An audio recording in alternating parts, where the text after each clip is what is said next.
Hello बच्चों, let's read this question. So this question say a block weighing 10 Newton travels down a smooth curved track AB joined a horizontal uh, rough surfaces.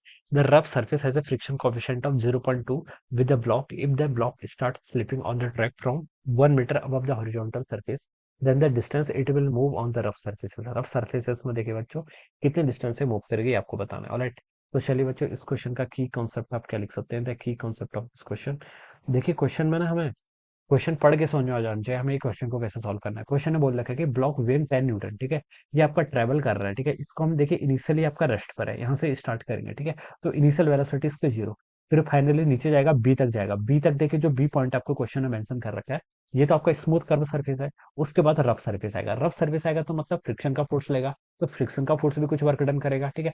और finally block move करते करते question में लिखा है कि the distance it will move on the rough surface, ठीक है, जब तक कि आपका क्या रेस्ट पर ना आ जाए, ठीक है. तो हमें मतलब इनिशियल काइनेटिक एनर्जी भी जीरो, इनिशियल वेलोसिटी भी जीरो है, फाइनल वेलोसिटी भी जीरो है. तो इसका मतलब आपको दोनों काइनेटिक एनर्जी के हिंट है, और काइनेटिक एनर्जी के हिंट कहीं पर भी है तो आपके दिमाग में क्या स्ट्राइक करना चाहिए?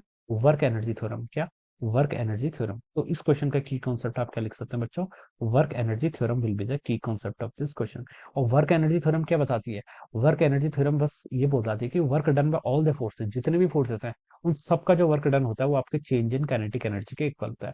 और चेंज इन काइनेटिक एनर्जी क्या होगा? आपका फाइनल काइनेटिक एनर्जी माइनस आपका इनिशियल काइनेटिक एनर्जी, ठीक है.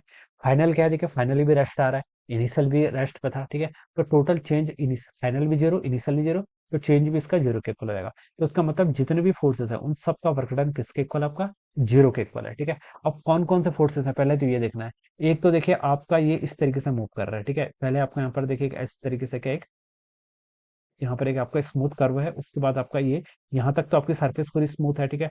यहाँ पर से आपका क्या आएगा? फ्रिक्शन वाली आपकी रफ सरफेस हो जाएगी, ठीक है.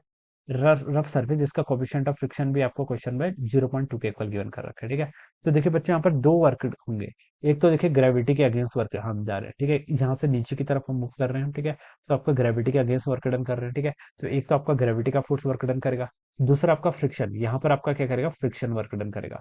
तो वर्क डन बाय फ्रिक्शन, ठीक है. तो ये टोटल आपके दो ही फोर्स है, तीसरा तो कोई फोर्स है नहीं ना. नॉर्मल फोर्स है, नॉर्मल फोर्स का वर्क डन को आएगा नहीं, क्योंकि नॉर्मल तो वेलोसिटी के परपेंडिकुलर है, ठीक है. तो दो ही फोर्सेस हैं और इन सबका टोटल वर्क डन आपका जीरो के इक्वल आना चाहिए. अब बच्चों देखिए सॉल्व करते हैं. mg फोर्स देखिए नीचे की तरफ लग रहा है, ठीक है. ग्रेविटी का फोर्स जो mg है वो डाउनवर्ड डायरेक्शन में लग रहा है, ठीक है. डिस्प्लेसमेंट वो भी नीचे हो रहा है, तो फोर्स भी नीचे, डिस्प्लेसमेंट भी जीरो. डिस्प्लेसमेंट भी नीचे, तो वर्क डन क्या आएगा? पॉजिटिव आएगा, और फोर्स इंटू डिस्प्लेसमेंट के इक्वल, ठीक है. तो कितना आएगा देखिए आपका? mg इंटू वन के इक्वल, ठीक है. This is a work done by the gravity. ये आपका ग्रेविटी का वर्क डन हो गया, ठीक है. प्लस आएगा क्योंकि हम नीचे की तरफ मूव कर रहे हैं, फोर्स भी नीचे है, डिस्प्लेसमेंट भी नीचे है. तो वर्क डन क्या होता है? F dot S. तो एंगल 0 डिग्री है, तो वर्क डन बाय ग्रेविटी आपका mg के इक्वल आ गया. प्लस अब फ्रिक्शन का वर्क डन देखना है, ठीक है. बच्चों देखिए जब ब्लॉक आपका यहाँ पर होगा, इस पर देखिए फ्रिक्शन पहले लगेगा कितना? फ्रिक्शन होता है आपका काइनेटिक फ्रिक्शन का कोएफिशिएंट टाइम्स आपका नॉर्मल, ठीक है. यहाँ पर इसका mg ऐसे डाउनवर्ड होगा, ये आपका ऊपर नॉर्मल होगा. तो नॉर्मल इसके वेट के इक्वल होगा, mg के इक्वल, ठीक है. और न्यू के की वैल्यू आपको क्वेश्चन में 0.2 गिवन करके 0.2 इंटू उसका वेट. वेट देखिए 10 न्यूटन के इक्वल बोला गया. तो जो आपका काइनेटिक फ्रिक्शन लग रहा है वो कितना लग रहा है? आपका 2 न्यूटन के इक्वल लग रहा है. और किस डायरेक्शन में लगेगा? ब्लॉक इस डायरेक्शन में मूव करना चाहता है तो फ्रिक्शन आपका इस डायरेक्शन में लगेगा, ठीक है. और डिस्प्लेसमेंट क्या हो रहा है? राइट की तरफ हो रहा है, फ्रिक्शन लेफ्ट की तरफ लग रहा है. तो यहाँ पर देखिए इसका वर्क डन, फोर्स और डिस्प्लेसमेंट के बीच में एंगल 180 डिग्री है, इसका वर्क डन आपका नेगेटिव आएगा, ठीक है. तो मैं यहाँ पर नेगेटिव साइन लिख लेता हूँ. और कितना होगा आपका?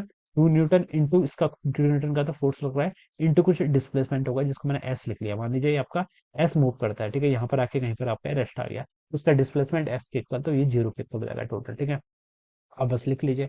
mg कितना है? 10 न्यूटन के इक्वल इसका वेट है, तो ये आपका 10 इंटू वन हो जाएगा, ठीक है. माइनस आपका 2 इंटू एस कर लीजिए, it is equal to zero. यहाँ से एस की वैल्यू देखिए आपकी 10/2 के इक्वल हो जाएगी, यानी कि 5 मीटर के इक्वल. तो इसका डिस्प्लेसमेंट कितना होगा? 5 मीटर. तो देखिए ए ऑप्शन पे आपको गिवन कर रखा है, ठीक है. तो ये रफ सरफेस पे आके 5 मीटर मूव करेगा, उसके बाद ये आपका रेस्ट पे आ जाएगा, ठीक है. तो ऐसा हम इसको यहाँ पर सॉल्व करेंगे. So I hope you are understood this concept. All the best and thank you so much.